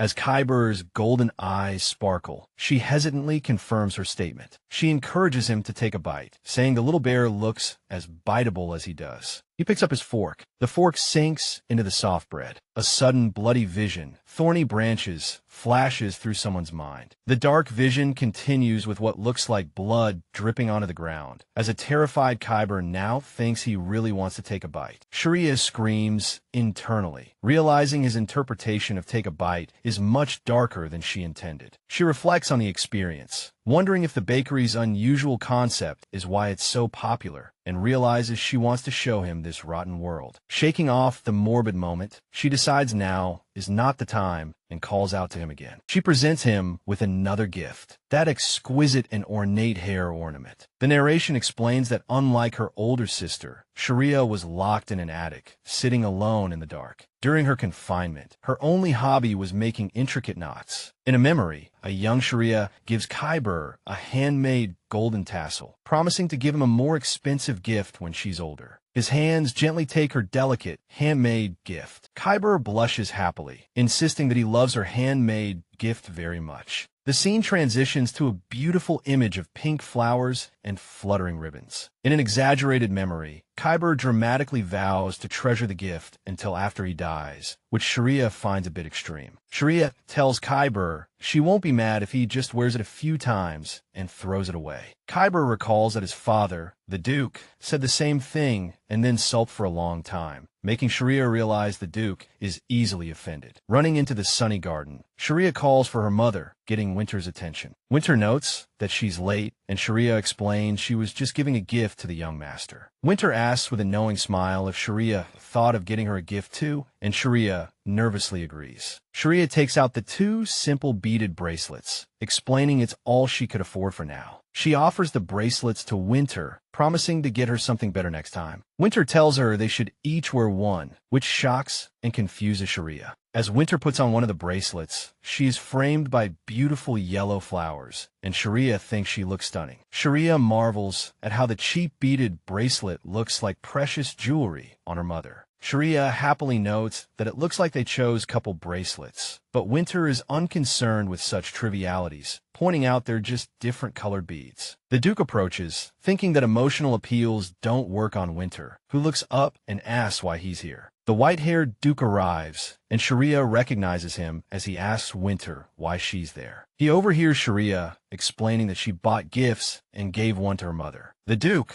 with an expectant cat-eared expression, eagerly asks where his gift is. Sharia recalls her thought that the Duke, while handsome, holds a grudge, though a note clarifies this was never actually said aloud. A flustered Sharia admits to the Duke that she doesn't have a gift for him yet. The Duke's expression darkens with anger, and Sharia, panicking, hastily promises to have his gift ready by tomorrow. Accepting her promise, the Duke turns and walks away, leaving Sharia to her thoughts. Sharia worries that the Duke's expectations are now too high and that he'll be even angrier when he receives her handmade gift. Winter comments that Rick, her nickname for the Duke, seems to be fond of Sharia and asks why she looks so worried. Winter reassures the anxious girl, telling her not to feel pressured because Rick will be happy with whatever she gives him. She adds that it's impossible for Sharia to buy anything better than what they already have, which Sharia finds to be true. The next day, Sharia holds an intricate new green knotted tassel she made for the Duke. Looking at herself in the mirror, she hopes the Duke will like the gift she worked on all night. When a knock sounds at the door, she takes a deep breath, hoping her mother was right. The light-haired man, Rick, enters her room surrounded by a golden glow and calls her name. He asks what's wrong, reminding her it's almost time for breakfast, while she stammers nervously. She presents the green tassel, explaining it's the gift she promised him yesterday. Rick reaches out and gently takes the handmade gift from her hands. In a cute illustration, a surprised Rick admits he didn't think she would actually prepare something, which confuses Sharia. His expression softens into a warm, genuine smile as he thanks her. Sharia is momentarily stunned by his brilliant smile. Infected by his reaction, Sharia is overjoyed and tells him he's welcome. That night, Sharia lies awake in her magnificent bed, unable to sleep. She sits up, admitting to herself that she's too restless to sleep. She quietly gets out of bed and crosses the moonlit floor. Standing in the hallway, she wonders if the dull ache in her chest is because she's unsettled about leaving the duchy. Sharia reflects that she's glad she has recovered, recalling Elena's backhanded compliment about her improved health. Wandering the hall, she notices a white-haired figure standing in a lit doorway in the distance. The figure is Jo, the white-haired Duchess, standing alone in the moonlit garden amidst a swarm of glowing butterflies. Jo turns her gaze from the garden toward the hallway where Sharia is standing. Sharia approaches Jo in the garden and asks why she's still awake, to which Jo replies she was about to ask the same question. Outdoors late at night, Sharia looks up at a tall, cloaked figure holding a small, glittering object. Tears well up in her eyes as a distraught Sharia thinks of Khyber. A white-haired woman stands before a grand estate. The narration explains that Khyber chose to be imprisoned there again. Sharia stays outside and listens as a voice describes the duchy as nothing more than a snake pit. The blonde Duchess, Winter, appears before Sharia, questioning if it was right for Khyber to leave without seeing someone. Sharia lowers her head, thinking that if Khyber could have met the saintess, he might have been cured. As Winter listens quietly, Sharia reflects that as the Saintess's sister, she could have used that connection for her own benefit. Winter closes her eyes, recalling what the Earl of Mayo said when he brought Sharia to them. A flashback shows her attacking the blonde scientist, and Winter's voiceover repeats the accusation, but Sharia insists internally that it was self-defense. Winter smiles knowingly, admitting it would be a lie to say Sharia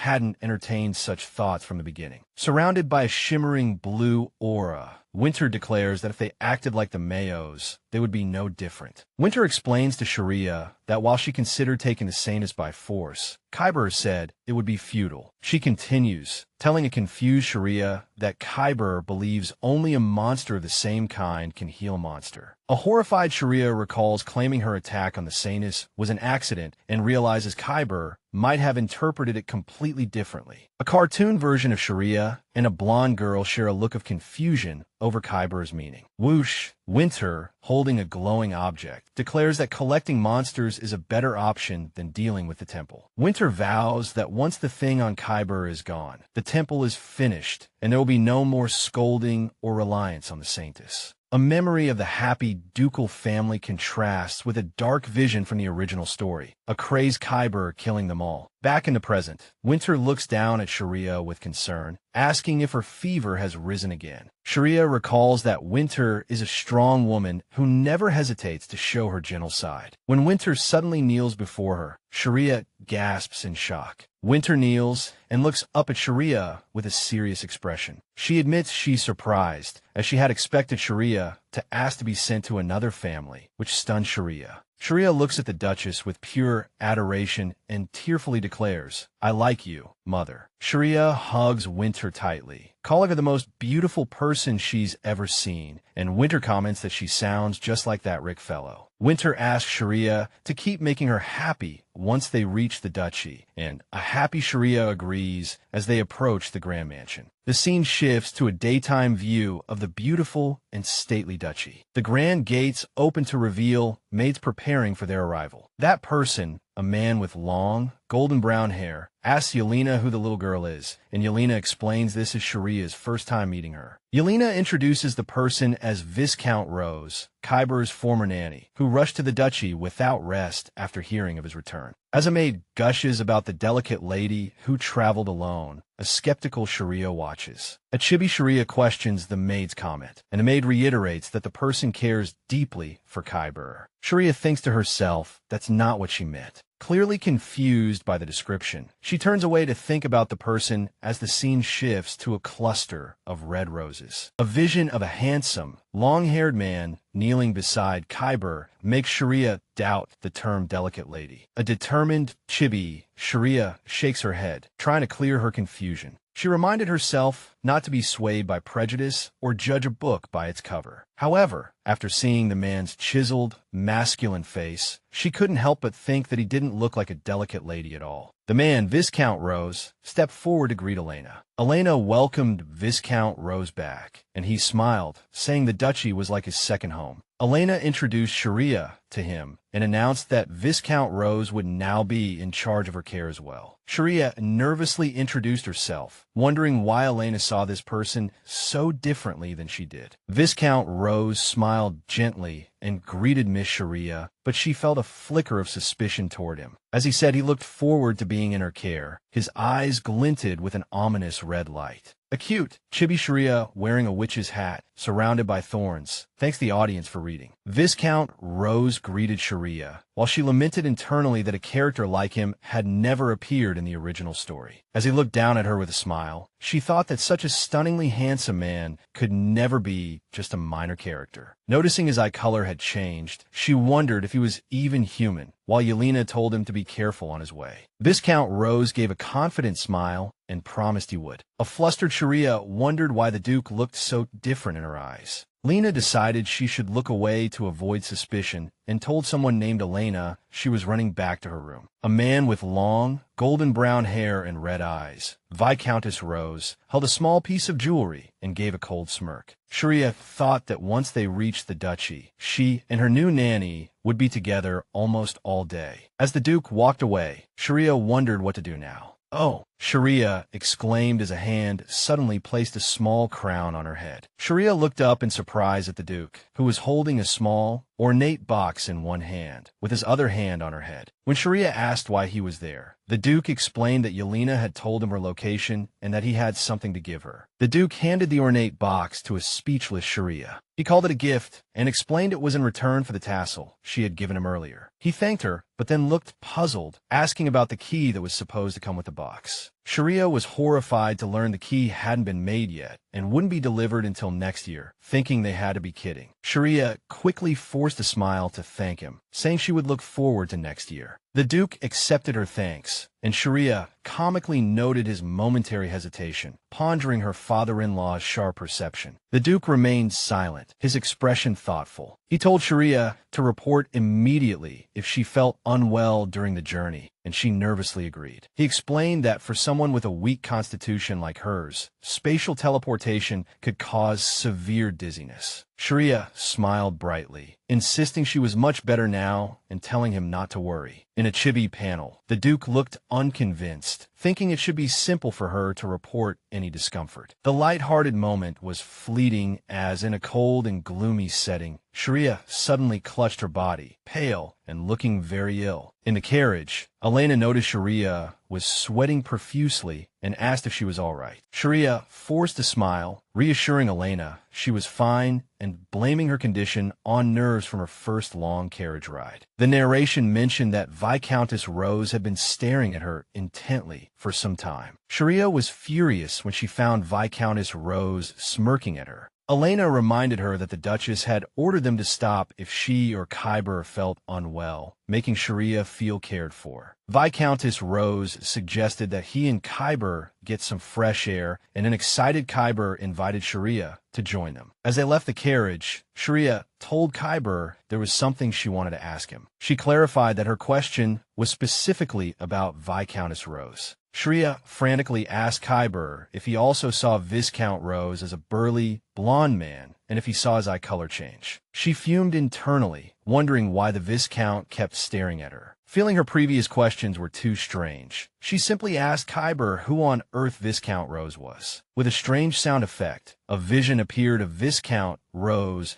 crying dramatically over his powerlessness. Khyber stunned Sharia by asking if she also saw Viscount Rose as a delicate woman, as she felt he looked strong enough to beat a tiger. Khyber comforted her, saying it was just a bit awkward for now and that he was sure he and Sharia would get along well. With a small, hopeful smile, Sharia quietly agreed. The scene shifted to the group preparing the carriage, ready to depart for the duchy. Ugh! Sharia felt a wave of dizziness and nausea as the journey began, remembering her father's warning. A voice called her name, and she looked up from her carriage seat. Viscountess Rose stood before her, framed by a vision of blooming red flowers. He noted it was her first time teleporting and kindly advised her to sit still until the dizziness passed. Surprised by his sudden kindness, Sharia nervously thanked him. Viscountess Rose told her not to overexert herself for now, his words trailing off. He knelt before the carriage, catching her attention, and his hand gently reached for her face as he looked up at her. He cupped her cheek, the gentle moment shattered by a dark, thorny background. As Sharia watched in shock, a dark, abstract image flashed, showing the silhouette of a menacing adult and a small child. The vision transformed Viscountess Rose into a sinister figure with glowing red eyes and a cruel smile. Sharia looked up at the menacing figure, her eyes filled with fear. The scene switched to a spacious and sunny bedroom, where Khyber sat alone on the bed.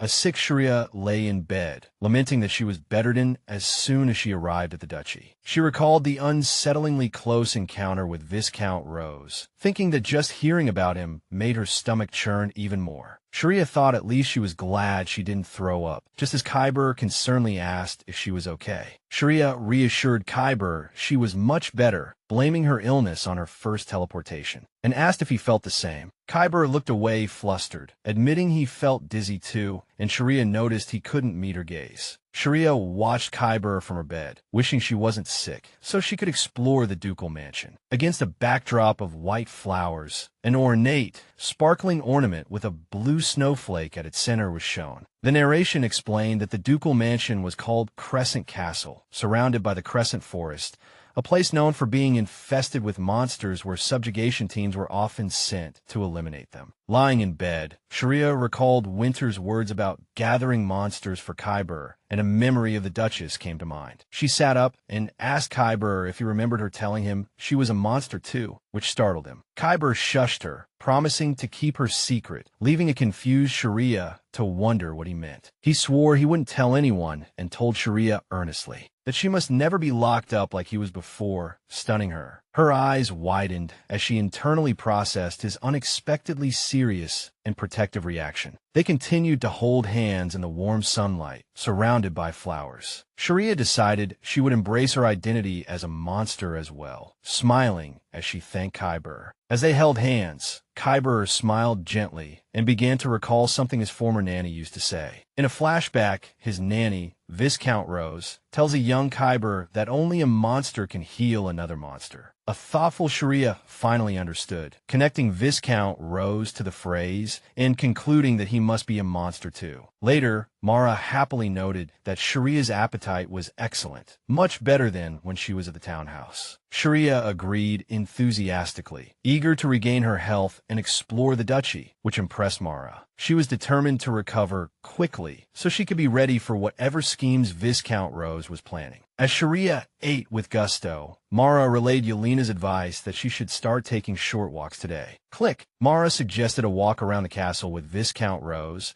a thought that made Sharia freeze in horror, screaming internally, "No way." A panicked Sharia desperately tried to find an excuse to avoid the walk. Snap! An idea struck her, and she brightly announced she was going to see the Duchess after her meal. When Mara questioned this, Sharia nervously insisted that the Duchess had given her the instructions personally. As Mara silently doubted the story, Sharia internally admitted it was a complete fabrication. Her excuse was cut short as she heard something, pausing to think. Wait a minute. It was Duchess Winter, who addressed her as Miss and stated that she was late and that she had been waiting for her. In a massive office, Sharia internally lamented that she had never agreed to come, but apologized anyway, and Winter invited her to sit. Sitting across from Sharia, the Duchess announced that Khyber would begin his air lessons, so the castle gates would be closed for a while. Winter explained that the Emperor had asked her to pretend to care about the temple's opinion, making Sharia wonder why she was sharing this. Winter then blamed a fire on the temple's negligence regarding their location, making a shocked Sharia think,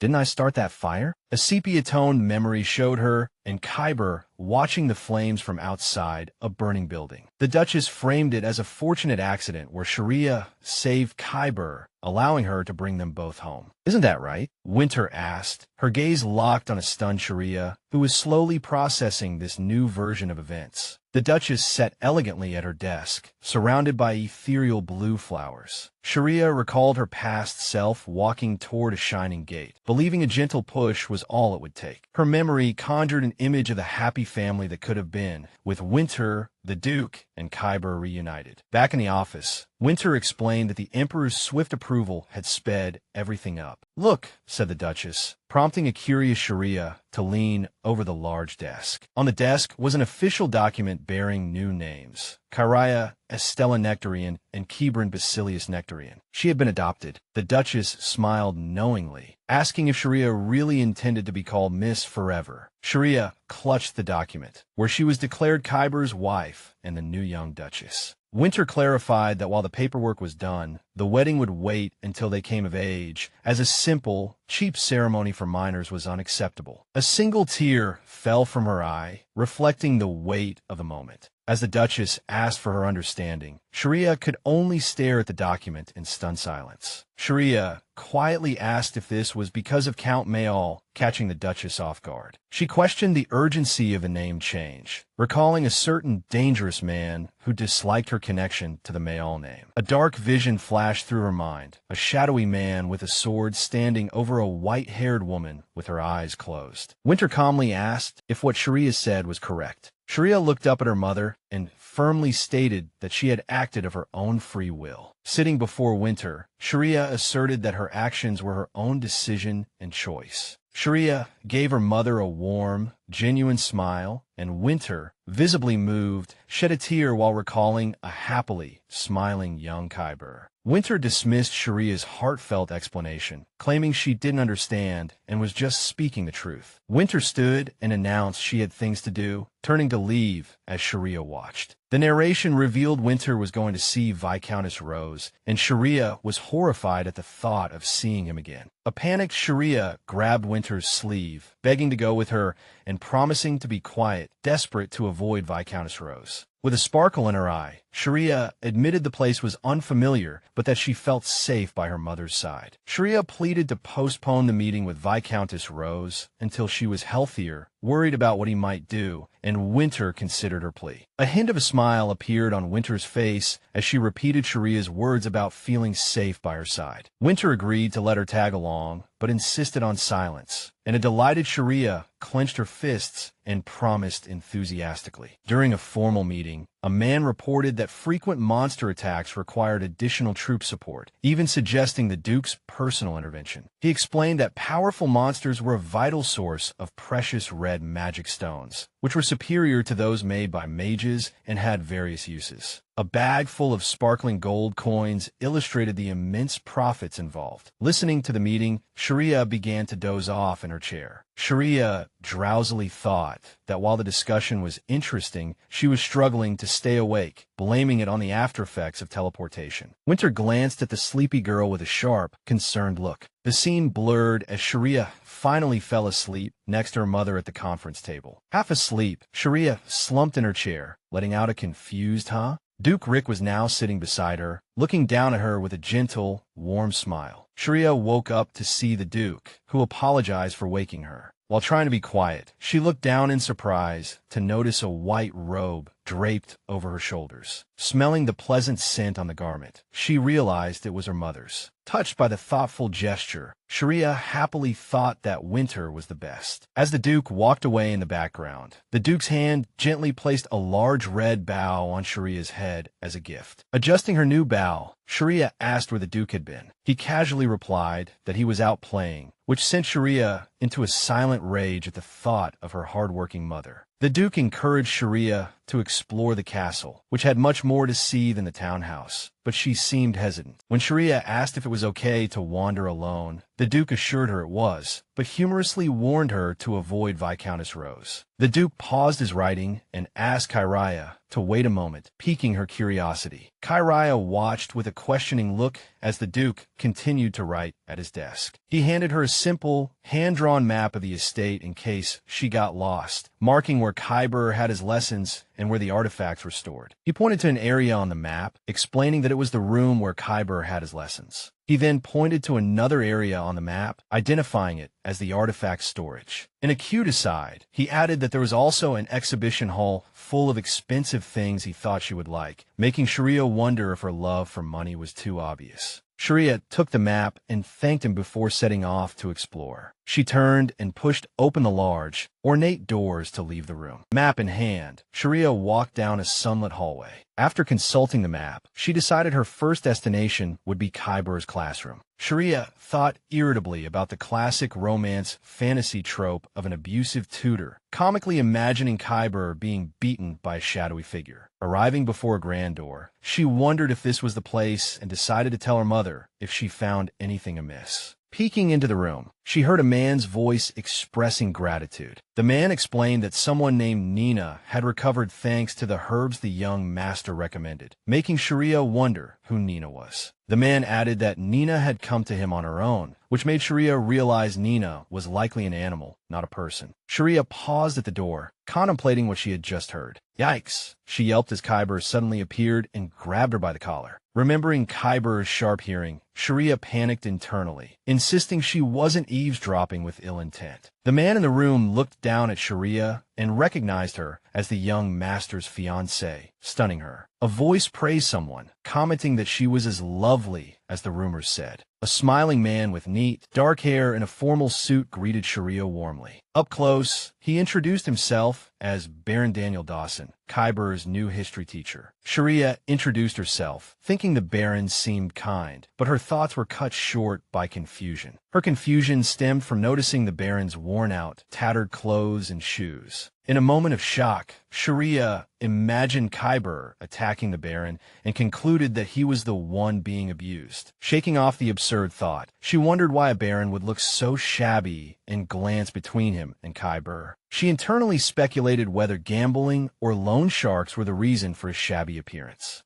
Sharia gasped as Viscount Rose appeared and sternly told the Baron to move aside. As Viscount Rose glared, a chibi Sharia looked on with an expression of extreme annoyance. With a slam, Viscount Rose took a seat at the head of the table, his face hidden in shadow. He gave Sharia a menacing look, and she challenged him internally, refusing to show fear. Baron Dawson announced that since Viscountess Rose had arrived to supervise the children, he would take his leave. The Baron politely bid Sharia farewell, and she responded absently. Kyber nervously invited Sharia to sit with him, mentioning they had time before the next lesson began. Kyber looked away sadly, mentioning that Nina was a very large leopard. He explained that the Baron had told him Nina, who had been on the verge of death, had recovered thanks to her strong will to live. Kyber expressed his sadness, saying he wished he could have seen her healthy as well. Realizing he couldn't go outside, Sharia felt a pang of sympathy, remembering he was still confined. She remembered him often talking to animals back at the townhouse, and wondered if he was friends with Nina too. Kyber looked up, surprised by her focused silence. Sharia brightly offered to go see Nina for him, which delighted Kyber, but Viscount Rose coldly stated that he was going too. Sharia jumped up and angrily confronted Viscount Rose, accusing him of being jealous. Viscount Rose scoffed, suggesting Sharia was the jealous one, unable to stand him gaining Kyber's favor. Sensing the tense atmosphere, Kyber thoughtfully offered Sharia a cookie from a small pouch. Taking the cookie, Sharia internally questioned if Viscount Rose would actually follow them. She took a bite, reassuring herself that with the guards present, he couldn't cause any trouble. Still, she watched him warily as he sat with his arms crossed, his expression unreadable. Sharia confronted Viscount Rose directly, asking if he had something to say and if he planned to spread gossip about Kyber. Viscount Rose suddenly shot up from his chair. Rick wordlessly turned and left the room, slamming the door behind him. Sharia froze, questioning why Viscountess Rose was there, and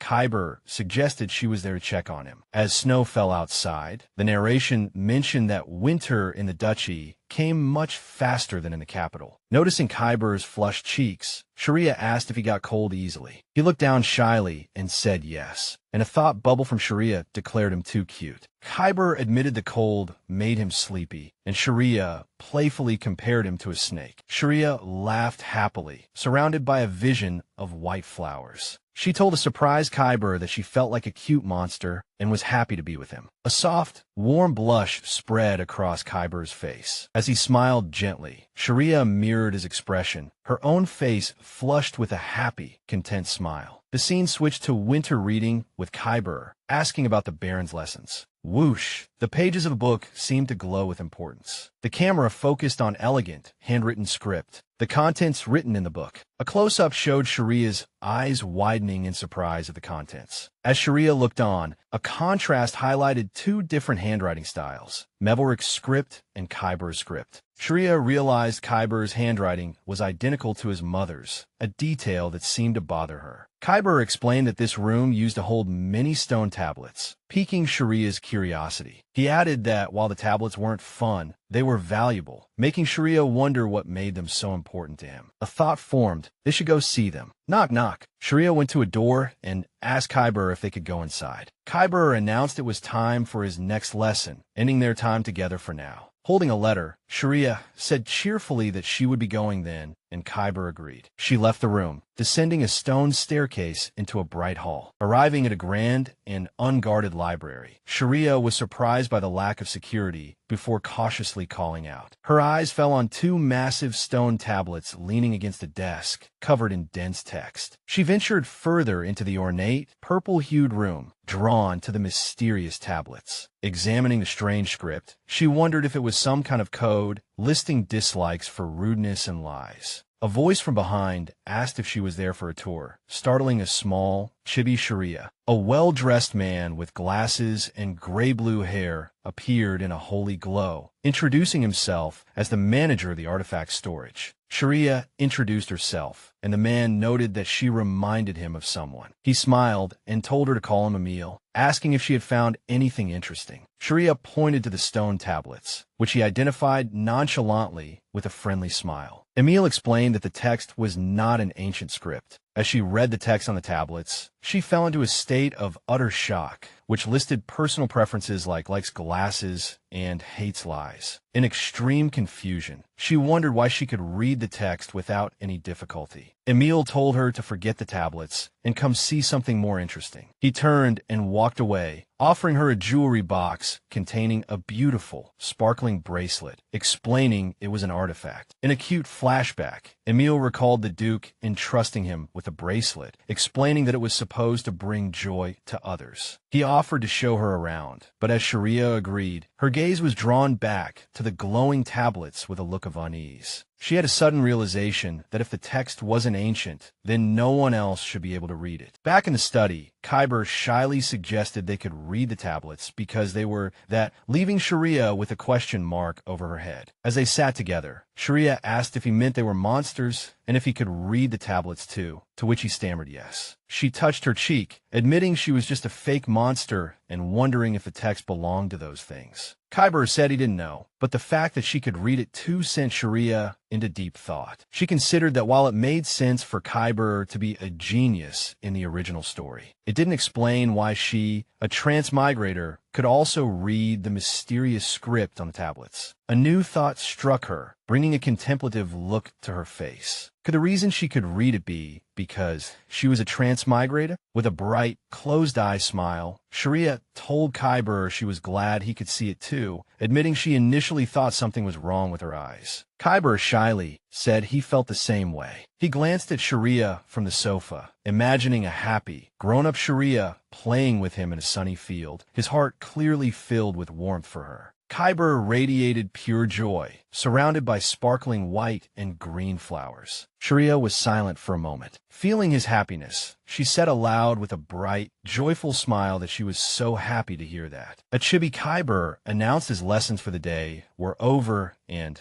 suggested heading to dinner. A small Sharia happily agreed from her seat. 2 days later, a carriage traveled through a sunny forest as Sharia explained she was heading to the Baron's territory with Viscountess Rose. In the carriage, Sharia noted with some surprise that it was just the two of them, without even a knight for protection. The scene transitioned with a gentle leaf pattern. In the carriage, Sharia questioned why Viscount Rose was acting as her bodyguard, and he cryptically replied that the Duke and Duchess had approved it, making her realize they knew he was more than a simple nanny. Holding a gift box, she processed this new information, concluding that her parents-in-law must know Viscount Rose was no ordinary person. As they arrived, Khyber told Sharia not to worry too much before she got out of the carriage. He tried to reassure her, calling Rose a not-so-bad kid, which confused Sharia, who questioned both the term kid and Rose's real name. Khyber brightly explained that Rose was a name given by her adoptive mother, and that she was told to behave and not cause trouble. Back in the carriage, Sharia decided to trust Khyber's words for now, though she recalled Viscount Rose telling her to get lost. With a bright smile, Sharia decided she would count on him for the day, which confused the surprised Viscount Rose. With a creak, the carriage wheels turned, and they continued their journey. The carriage door opened, and a voice announced their arrival at the Dawson Barony. Thump! Sharia stepped down from the carriage, setting foot on the Baron's territory. She looked around at the desolate, cracked land, shocked by the terrible condition of the territory. Looking at a surprisingly humble wooden cabin, Sharia found it unremarkable, but Viscount Rose's comment that a fortune had been spent to build it left her bewildered. Her gaze fell upon a leopard in a cage, wrapped in extensive bandages, and she immediately understood that this must be Nina. Nina let out a huge yawn, opening her mouth wide, revealing a formidable row of sharp teeth. Holding the gift, Sharia thought that the Baron must truly love animals to pour so much effort into this leopard despite his own impoverished circumstances. Viscount Rose suddenly turned to leave, telling Sharia they had seen enough, which left Sharia very confused. She insisted that they should at least deliver the housewarming gift, but Viscount Rose questioned if she really wanted to enter such a dilapidated house. Her stance was firm, stating that she didn't mind, as this was all for Khyber, and he would appreciate the gesture. Sharia coolly told Viscount Rose that he could return to the carriage by himself, leaving him momentarily speechless. Viscount Rose reluctantly followed behind, watching as Sharia walked resolutely toward the modest dwelling. Sharia presented the gift, a box of fine tea, and Baron Dawson's voice was heard, warmly thanking her. Inside, Baron Dawson said he would go prepare tea and ask them to wait, to which Sharia readily agreed. Seen from a distance, Sharia and Viscount Rose sat side by side on a plain sofa, waiting patiently by the fireplace. Viscount Rose leaned in and whispered, asking if she really intended to drink the tea. Sharia, noticing his sudden lack of formality, decided to respond in a casual tone as well. Sharia decided to at least stay for a cup, confident in the quality of the tea leaves. Viscount Rose reminded her to be a polite guest for Khyber's sake, but added that he kept hearing strange noises from the ceiling. Sharia, with a look of disgust, worried about rats, and inwardly resented that Viscount Rose was acting more like royalty than she was. Baron Dawson returned with a warm smile, carrying a tray with a teapot and cups. He apologized for the delay, placed the steaming tea on the table, and warned them that it was hot. A chibi version of Sharia thanked him gratefully. Noticing the bandages on Nina, Sharia asked how the leopard was injured, and Baron Dawson explained that she had been attacked by a demonic beast. In a flashback, he revealed that the heavily injured Nina had managed to find him, possibly remembering his scent from when he delivered her at birth. He recalled his feeling of despair at the time, believing her injuries were beyond saving. A brief memory showed a young Khyber arriving at Baron Dawson's workshop with supplies. Another flashback showed the Baron watching over Nina as she rested in her cage, covered in bandages. With an expression of pride and happiness, Baron Dawson revealed that it was Khyber who brought the medicine and saved Nina from the brink of death. As the Baron expressed his relief at Nina's impending recovery, Viscount Rose remained silent, lost in thought. What? Sharia, shocked, spat out her tea, pointing out that this was too strange, as demonic beasts were known to prefer hunting humans. Viscount Rose dismissed her concerns about the ducal family's security, but Sharia stared at him warily, privately suspecting that he was the real beast. Baron Dawson explained with a face full of pride that Khyber had a special connection with most animals. Not just Nina. As the Baron predicted that Khyber would become an excellent head of the family, Viscount Rose looked away, muttering that he wasn't so sure. Bang! Suddenly, there was an angry knock at the front door, and a voice shouted for Daniel to open up. Baron Dawson stood up and went to open the door apologetically, thinking it was a friend dropping by. A brown-haired man burst in excitedly, calling Baron Dawson Dewey and telling him he had caught something even rarer than a leopard. Sharia was curious, wondering what creature could be rarer than Nina. Just then, the man mentioned it was a rabbit with strangely colored fur. Whoa! In an instant, Viscount Rose's eyes flashed red, and with a look of utter panic, he pulled Sharia behind him. Shielding her, he angrily scolded her, asking if she was an idiot for not recognizing that the creature was a demonic beast. Her eyes widened in terror as she stared at the seemingly harmless two-toned rabbit, realizing this was the kind of monster that fed on humans. A sinister, blood-red aura emanated from the rabbit in the cage, confirming its deadly nature. A promotional page showed information and illustrations for several other series.